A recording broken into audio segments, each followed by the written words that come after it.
Hi everyone, तो कैसे हो आप सब। उम्मीद सबको ही अच्छे होंगे। तो चलिए स्वागत है आप सभी का न्यूज विद एस4एस के यूट्यूब चैनल पे। डियर स्टूडेंट, आज की जो क्लास है इस क्लास में हम सामाजिक विज्ञान के महत्वपूर्ण प्रश्नों को देखेंगे जो कि आपके बोर्ड एग्जाम 7 जुलाई को क्लास 8 के लिए बहुत ज़्यादा इंपॉर्टेंट है और ये हमारा तीसरा लेक्चर है। इससे पहले भी हमने सामाजिक विज्ञान यानी कि सोशल साइंस एसएसटी पेपर के 2 क्लासेस कर चुके हैं। अगर उसको नहीं देखें तो वीडियो का लिंक आपको डिस्क्रिप्शन में मिल जाएगा, तो जरूर देख लें। तो आइए स्टार्ट करते हैं आज के इस वीडियो को, लेकिन उससे पहले हम आपसे कुछ बातें करेंगे 2 सेकंड की।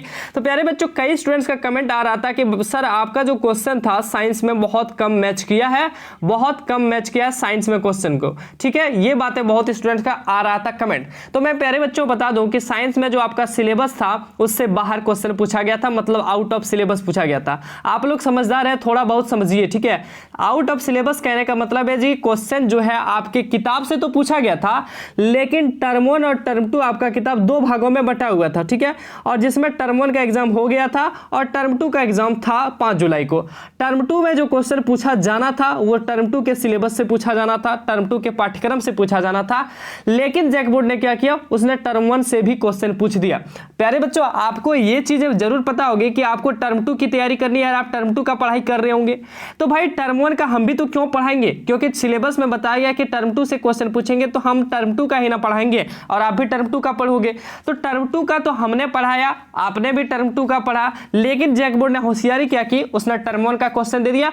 13 क्वेश्चन टर्म 1 का उसने दिया, जिसमें कि 32 मार्क्स के क्वेश्चन सिलेबस से बाहर है। तो हमारा क्वेश्चन कैसे मैच करेगा, किसी भी टीचर का क्वेश्चन मैच नहीं किया है जिसने भी टर्म 2 का सिलेबस पढ़ाया है। हाँ, ये जरूर हो सकता है कि कई स्टूडेंट ने अच्छा एग्जाम दिया है क्योंकि उसने टर्म 1 भी बेहतर तरीके से पढ़े थे और टर्म 2 भी उनका ठीक था। तो प्यारे बच्चों, मैं इसलिए बता दूं, तो इस वीडियो स्टार्ट करने से पहले बता दिया कि साइंस में नहीं मिला, इसका यह मतलब नहीं कि सामाजिक विज्ञान में नहीं मिलेगा। हो भी सकता है नहीं मिले, मैं साफ साफ बोल देता हूं, क्योंकि हमारे यहाँ कोई भी गलत चीजें छुपाई नहीं जाती है, ऑथेंटिक चीजें बताई जाती है। मैं साफ साफ बता दूं, अगर सिलेबस से पूछा जाएगा, सिलेबस जो है टर्म 2 का, अगर उससे क्वेश्चन पूछा जाएगा तो किसी का भूत क्वेश्चन नहीं मिला सके, ऐसा कोई पैदा नहीं हुआ। मैं बता दूं, जितना क्वेश्चन हमने साइंस में करा रखे थे जी, अगर आपके सिलेबस से पूछता तो कोई भी क्वेश्चन जो है, एक भी क्वेश्चन तो छूटता है, ऐसा नहीं बोल सकता कि एक भी नहीं छूटता, लेकिन मैं आपको बता दूं कि अगर साइंस के सिलेबस से क्वेश्चन पूछा जाता तो गारंटी था, 100% गारंटी था कि आपके जो मार्क्स आते वो 30+ हमारे क्वेश्चन मिलते, बिल्कुल गारंटी था वो, क्योंकि हमने सारे चीज करा रखे थे यार। और मैं ये भी बता देता हूं कि सामाजिक विज्ञान में हम थोड़ा कम करा पा रहे हैं क्योंकि हम आउट ऑफ सिटी हो जाएंगे आज ही, तो इसलिए थोड़ा कम सिलेबस करा पाएंगे। लेकिन अगर इससे भी पूछागा, सिलेबस से पूछा जाएगा, तो आपके बोर्ड एग्जाम में यहां से भी क्वेश्चन देखने को मिलेगा। बाकी आप समझदार हैं, हम ज्यादा नहीं बोलेंगे। तो चलिए स्टार्ट करते हैं आज की क्लास को, लेकिन उससे पहले रिक्वेस्ट करूंगा कि वीडियो को एंड तक जरूर देखें। साथ ही डियर स्टूडेंट, चैनल पे नए, चैनल को सब्सक्राइब नहीं किया तो चैनल को सब्सक्राइब करते हुए नोटिफिकेशन बेल को जरूर प्रेस कर ले, ताकि और भी वीडियोस की नोटिफिकेशन आपको हमेशा यूं ही मिलते ही रहे। तो चलिए देखते हैं आज के पहले क्वेश्चन को। पहला क्वेश्चन है, ब्रिटेन को दुनिया का कारखाना क्यों कहा गया। ये सब क्वेश्चन 4 नंबर में पूछा जाएगा। ठीक है, ब्रिटेन को दुनिया का कारखाना क्यों कहा गया। तो देखिए, 1850 के दशक में ब्रिटेन में लोहा एवं इस्पात उद्योग पनपने के कारण एक औद्योगिक राष्ट्र बन गया, जिससे ब्रिटेन को दुनिया का कारखाना कहा जाने लगा। यह क्वेश्चन था, आपने आंसर देखा, बिल्कुल इजी था। ठीक है, अगला है जी, स्पिनिंग जेनी क्या है और इसका आविष्कार किसने किया। स्पिनिंग जेनी एक मशीन है जी, देखिए कौन सी मशीन है। दूसरा प्रश्न है, तो स्पिनिंग जेनी एक ऐसी सूत काटने की मशीन थी जिसमें एक कामगार एक साथ कई तकलियों पर काम करता था। इसका आविष्कार 1764 में जॉन ने किया। तो स्पिनिंग जेनी जी एक मशीन था। ठीक है, जेनी नाम पड़ा था जॉन से, तो स्पिनिंग जेनी एक मशीन का नाम था जो सूत काटने वाली मशीन थी। इसमें एक व्यक्ति यानी कि एक कामगार एक साथ कई तकलियों पर काम कर सकता था, मतलब कई ब्रांचेस पर काम कर सकता था। इसका आविष्कार 1764 में जॉन ने किया था, याद रहेगा। चलिए अगला जी क्वेश्चन है 3रा नंबर की, आर्थिक क्रियाएं किसे कहते हैं। ठीक है, तो लिखा गया है, मनुष्य की जिन क्रियाओं से आय बढ़ती है और आर्थिक उन्नति होती है उन्हें आर्थिक क्रियाएं कहते हैं। कितना जी सिंपल सा आपके लिए आंसर ढूंढ के लाते हैं, ताकि जी आपको पढ़ने में दिक्कत ना हो, आपको समझने में दिक्कत ना हो और याद करने में दिक्कत ना हो। लेकिन अगर क्वेश्चन ही सिलेबस से बाहर पूछा जाए तो इसमें कोई भी कुछ नहीं कर सकता, यहां तक कि जो टीचर के पास आप भी पढ़े टर्म 2 का, वो भी नहीं कर सकता। पहले बच्चों, हम जो आपको बताएंगे या कोई भी टीचर बताएगा वो आपको ऑथेंटिक चीज बताएगी, सिलेबस से बताएगी। अब सिलेबस से बाहर अगर क्वेश्चन पूछा जाएगा तो कोई भी नहीं कुछ कर सकता। यहाँ तक कि आपको बड़े बड़े एग्जाम जो होते हैं RRB, group D, NTPC, railway, चपरासी, खलासी, दरोगा, बीपीएससी, जेपीएससी, अगर उसमें भी क्वेश्चन पूछा जाता है सिलेबस से बाहर तो बड़ी बड़ी टीचर जो होते हैं वो भी दंग रह जाते हैं क्वेश्चन को देख के। तो प्यारे बच्चों फिलहाल अगला क्वेश्चन देखते हैं। उन कारकों का नाम बताएं जो कृषि को प्रभावित कर रहे हैं। तो वह कारकों का नाम बताना जो कृषि को प्रभावित कर रहे हैं, ना किसी अवस्था में कृषि को हानि पहुंचा रहे हैं। तो लिखा गया अनुकूल स्थलाकृति, मृदा और जलवायु कृषि क्रियाकलाप के लिए अति आवश्यक है, ये कारक ही कृषि को प्रभावित कर रहे हैं। तो क्या लिखना है? अनुकूल स्थलाकृति, मृदा और जलवायु कृषि क्रियाकलाप के लिए अति आवश्यक है, ये कारक ही कृषि को प्रभावित कर रहे हैं। ठीक है, अगला जी 5वां नंबर सवाल है कि 1857 के विद्रोह के प्रमुख केंद्रों का नाम लिखें। तो 1857 के प्रमुख विद्रोह केंद्रों का नाम था, 1857 के विद्रोह के प्रमुख केंद्र थे बैरकपुर, मेरठ, दिल्ली, असम, बिहार, उड़ीसा, सिंध, अवध, बंगाल, पश्चिम पंजाब, महाराष्ट्र, झांसी, बुंदेलखंड, हैदराबाद, कानपुर, लखनऊ। अगर आप इतना नहीं लिख पाते एक 2 3 ये तीनों तो लिखना ही है। बैरकपुर भूल के भी नहीं छोड़ना है, मेरठ और दिल्ली ये तीनों आपको 100% लिखना है। उसके बाद अगर आपको नाम नहीं याद आता है तो आप छोड़ भी सकते हैं, लेकिन थोड़ा सा आपको गीत गाना पड़ेगा। गीत गाना समझ रहे हैं ना जी? गाँव देहात में जब शादी होती है ना, देखते होंगे लेडीज सब जब गीत गाती है तो एकदम चलते रहता है। तो इसी तरह आपको गीत गाना है, 2-4 लाइन लिख देना कि 1857 के विद्रोह के प्रमुख केंद्र बैरकपुर थे और उसके साथ साथ ही मेरठ थे, मेरठ के साथ साथ दिल्ली भी प्रमुख केंद्र थे और इसके साथ अन्य कई जगहों पर इनका प्रमुख केंद्र बनाया गया था। ठीक है, ऐसा आप लिख दीजिए। अगला है जी 6वां नंबर सवाल कि मंगल पांडे कौन था जी? मंगल पांडे के बारे में आपने सुना होगा और आप देखा भी होगा।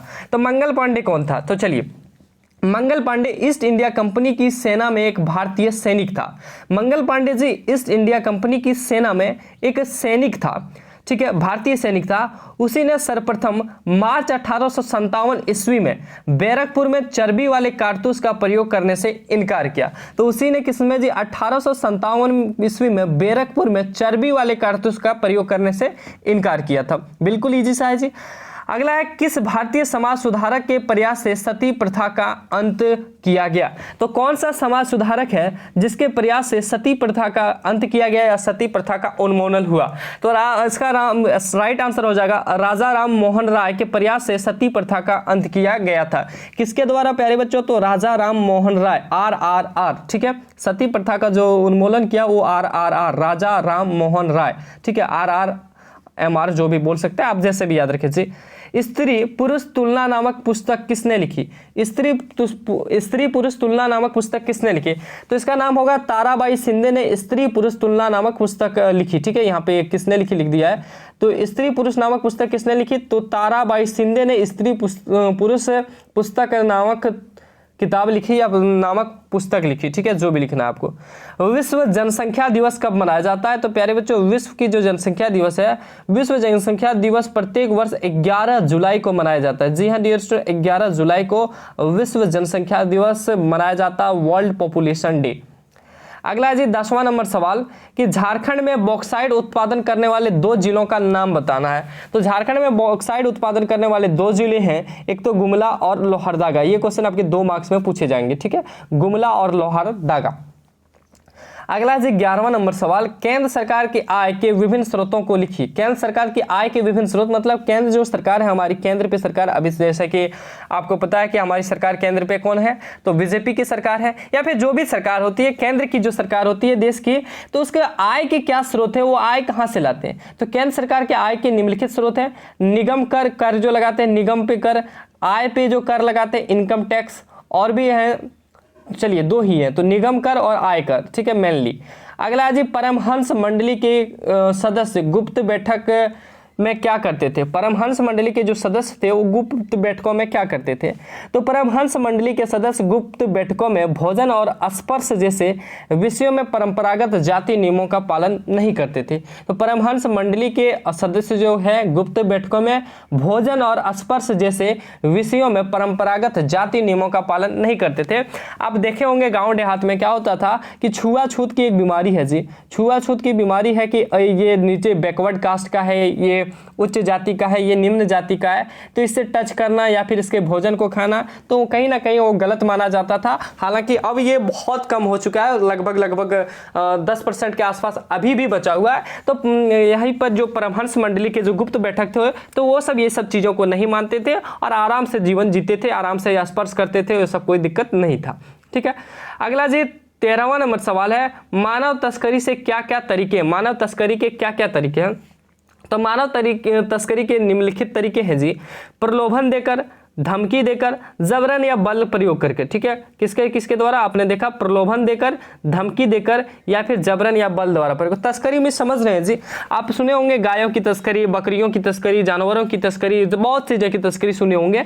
तो तस्करी क्या है, एक जगह से दूसरे जगह उसका ट्रांसपोर्ट कर देना, मतलब कि उसको बेच देना या फिर कहीं ना कहीं दूसरे के हवाले कर देना, तो उसी को तस्करी मेनली कहा जाता है। तो उसको कैसे कैसे प्रलोभन देकर कहा जाता है कि बाबू तुम यहाँ से चल जाओ ना, हम तुमको इतना पैसा देंगे। ठीक है, ये प्रलोभन दिया जाता है। धमकी देकर भी किया जाता है, जबरन या बल प्रयोग द्वारा भी किया जाता है। ठीक है, अगला जो सवाल है 14वां नंबर, भारत में गहन निर्वाह कृषि क्यों प्रचलित है।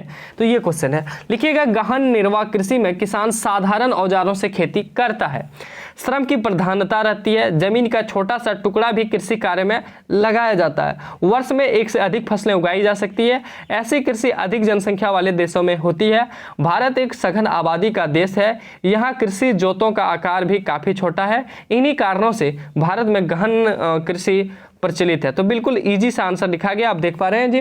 क्यों किया जाता है, तो एक बार समझिए कि यहाँ पे साधारण औजारों से खेती किया जाता है, श्रम की प्रधानता रहती है, जमीन का छोटा सा टुकड़ा में भी कृषि किया जा सकता है, इसमें एक वर्ष में अधिक से अधिक फसलें उगाई जाती है, ऐसी कृषि तो अधिक जनसंख्या वाले देशों में करती है, भारत भी अधिक जनसंख्या वाला देश है, यहाँ भी काफ़ी आकार के छोटे छोटे खेत हैं, जिनके कारण भारत में भी गहन निर्वाह कृषि प्रचलित है। तो ये सब चीज़ें आपको लिख देने हैं। 15वां नंबर सवाल है जी, देसी राजाओं ने 1857 की क्रांति में भारतीय सैनिकों की मदद क्यों की थी।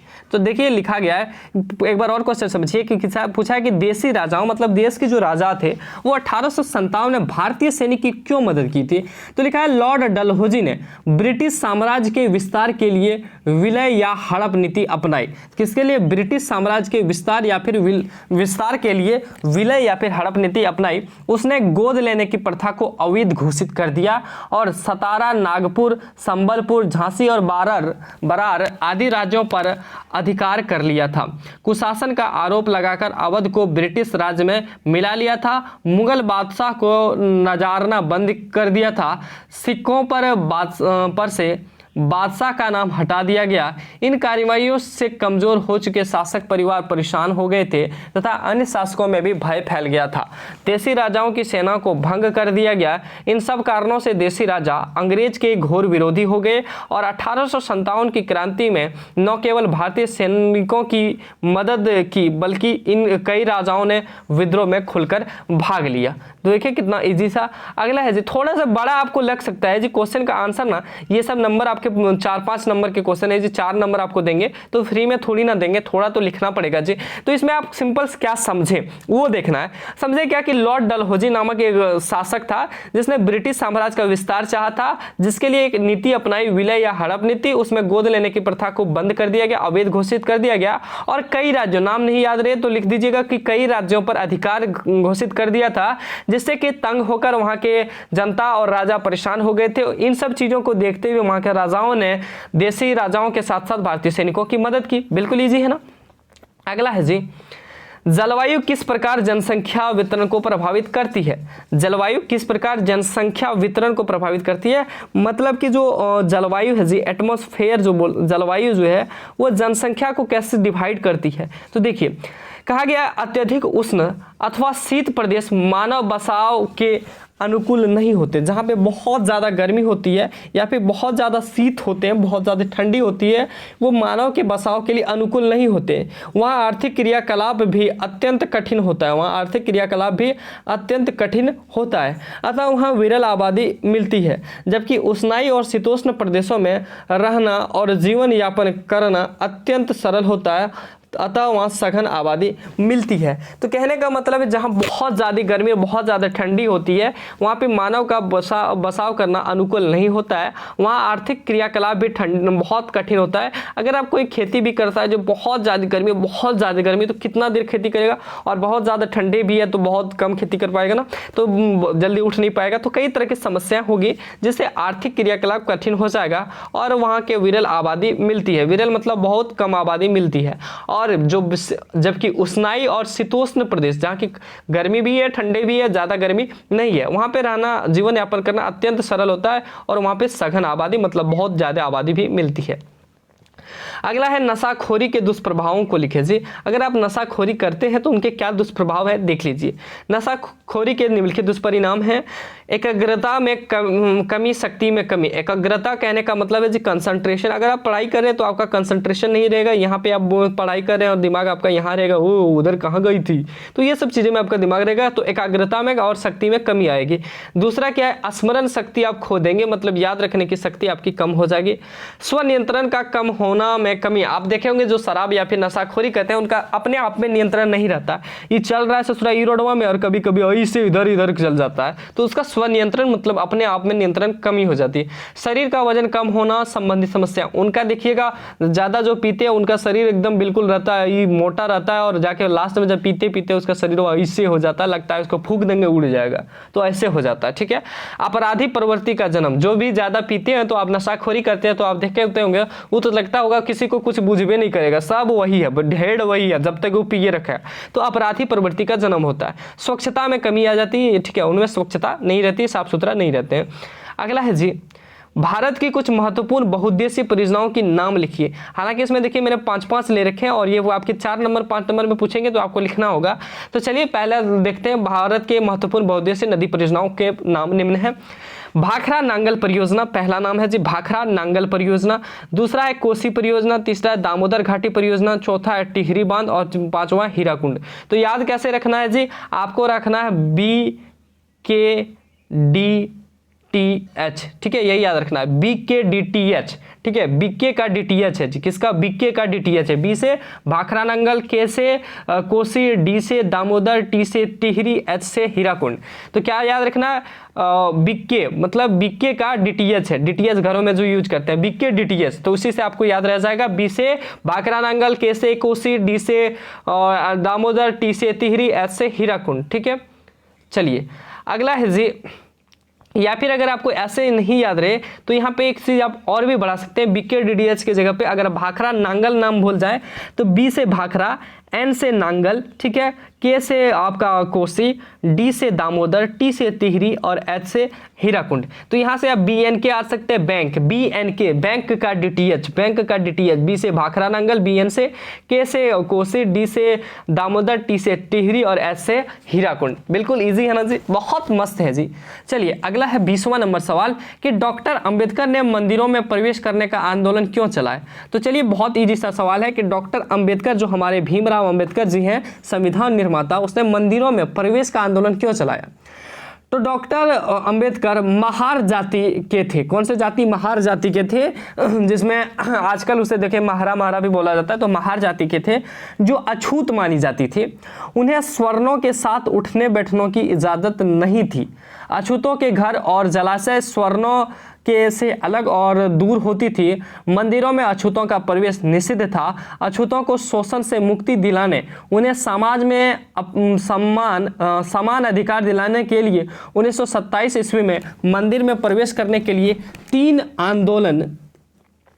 आंदोलन किए। इसमें दलितों का उन्होंने भरपूर सहयोग मिला। वे इस बात को दर्शाना चाहते थे कि समाज में किस प्रकार का छुआछूत भेदभाव व्याप्त है और जातीय पूर्वाग्रहों की जकड़ कितनी मजबूत है। तो आप यहाँ पे सिंपल सा लिख सकते हैं जी, क्या लिखना है कि डॉक्टर अंबेडकर ने क्यों चलाया। तो 1927 ये डेट याद रखिएगा। बाकी आप लिखना है कि डॉक्टर अंबेडकर महार जाति के थे जिसे अछूत मानी जाती थे और उन्हें उच्च जाति के या फिर स्वर्णों के साथ बैठने की इजाजत नहीं थी। अछूतों के घर और जलाशयों में स्वर्णों के घर से अलग और दूर रहती थी। मंदिरों में अछूतों का प्रवेश नहीं दिया जाता था। अछूतों को शोषण से मुक्ति दिलाने और उन्हें समाज में समान अधिकार दिलाने के लिए 1927 में मंदिर में प्रवेश करने के लिए 3 आंदोलन डॉक्टर अंबेडकर द्वारा किए गए। इसमें दलितों का भरपूर सहयोग मिला और वे इस बात को दर्शाना चाहते थे कि समाज में किस प्रकार छुआछूत का भाव व्याप्त है, जातीय पूर्वाग्रहों की कितनी जकड़ मजबूत है। ठीक है, ये चीजें थी।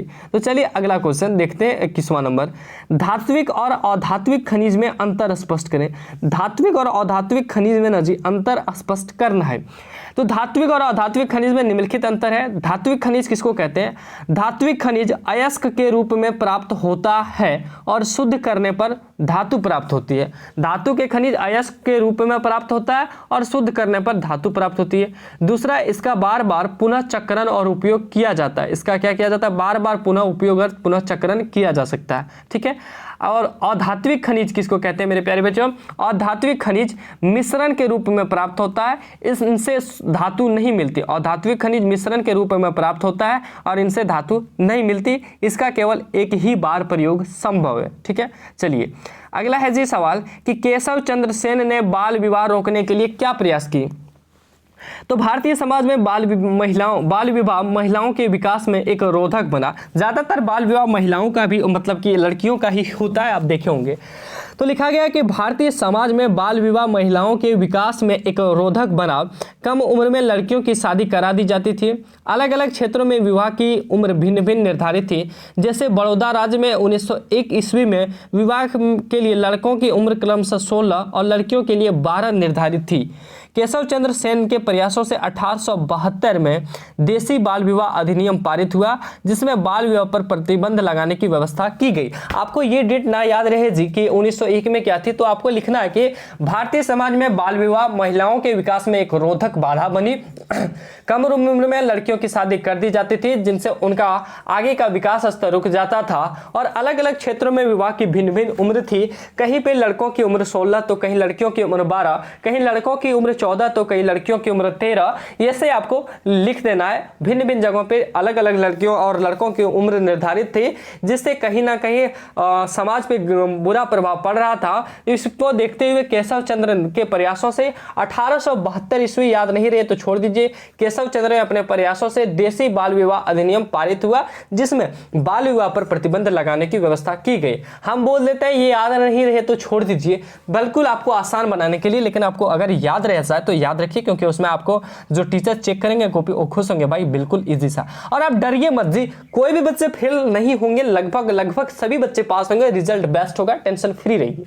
ठीक है, अगला है जी 23वां नंबर सवाल। औद्योगिक क्रांति ने भारत के कुटीर उद्योगों पर किस प्रकार प्रभावित किया? यह हमने पिछले लेक्चर नंबर 2 में करा रखे हैं, इसलिए हमने यहाँ पे भी ले लिए। हालांकि आपको लेक्चर 2 में ये देखने को मिल जाएगा।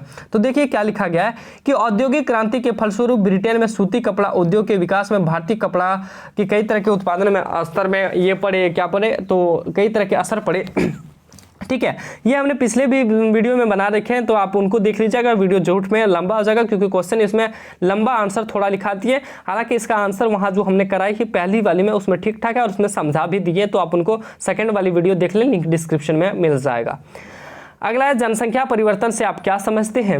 जनसंख्या परिवर्तन के मुख्य कारण कौन कौन है, व्याख्या कीजिए। ये क्वेश्चन है अंतिम क्वेश्चन जी। आपके बोर्ड एग्जाम में 24 क्वेश्चन ही पूछा जाता है ना, तो ये अंतिम क्वेश्चन है कि किसी देश अथवा क्षेत्र की आबादी के आकार, वितरण और संगठन में होने वाले बदलाव जनसंख्या परिवर्तन के मुख्य कारक है। क्या जी? तो किसी देश अथवा क्षेत्र की आबादी के आकार, वितरण और संगठन में होने वाले बदलाव जनसंख्या परिवर्तन के मुख्य कारक है। जब किसी क्षेत्र विशेष में जन्म दर मृत्यु दर से अधिक होती है तो जनसंख्या बढ़ती है। जन्म दर जो है वो मृत्यु दर से अधिक होगी। अरे भैया ज्यादा बचवा जन्मेंगे और बुढ़वा सब मरबे न करेंगे तो जनसंख्या बढ़वे करेगी। तो ज्यादा क्या होती है, जन्म दर ज्यादा हो और मृत्यु दर कम हो तो जनसंख्या क्या होगी, अधिक बढ़ेगी। इस प्रकार जन्म दर और मृत्यु दर यदि बराबर हो तो जनसंख्या स्थिर रहती है। जन्म दर यदि मृत्यु दर से कम हो जाती है तो जनसंख्या घटने लगती है। तो यही था, बिल्कुल इजी सा प्रश्न था। और उसमें थोड़ा सा लिखा गया है कि प्रवास के कारण भी जनसंख्या के आकार और संगठन में बदलाव आते हैं। आंतरिक प्रवास से जनसंख्या में वृद्धि नहीं होती, लेकिन नगरीय ग्रामीण अनुपात, लिंगानुपात आदि में परिवर्तन होता है। उत्प्रवास से जनसंख्या घटती है जबकि अप्रवास से जनसंख्या बढ़ती है। ये सब आप नहीं लिख पाइएगा तो मैं बताता हूँ जी। सर आप बताते हैं वो क्यों नहीं लिखाते हैं जी, ये ऑथेंटिक है, लेकिन आप अपने उत्तर में भी लिख सकते हैं कि किसी देश में जनसंख्या और आबादी का वितरण विभिन्न प्रकार से किया गया है। जनसंख्या परिवर्तन के अनेक कारण हो सकते हैं, जिसमें से पहला कारण हो सकता है कि जनसंख्या परिवर्तन में अगर जन्म दर मृत्यु दर से अधिक हो तो जनसंख्या अधिक होगी, अगर जन्म दर मृत्यु दर से कम हो तो जनसंख्या कम होगी।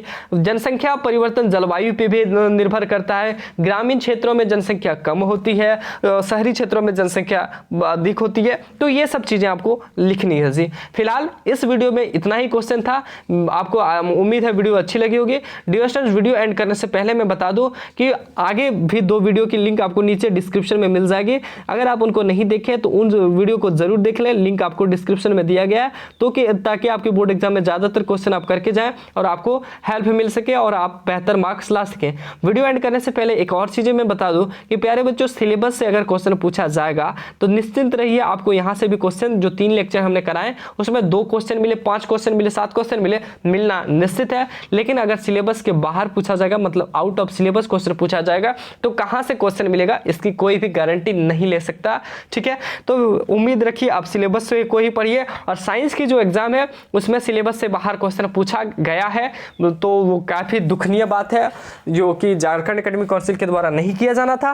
फिलहाल इसमें हम कुछ कर भी नहीं सकते। हमने आवाज भी उठाई थी जैक बोर्ड के समक्ष कि भाई सर हमें कुछ राहत दीजिए इस स्टूडेंट को, लेकिन वैसे कोई दिक्कत नहीं है, आपको कोई भी फेल नहीं होंगे, वैसा कोई भी संभावना नहीं है। लगभग 90% रिजल्ट आएगा, उसमें कोई दिक्कत नहीं है।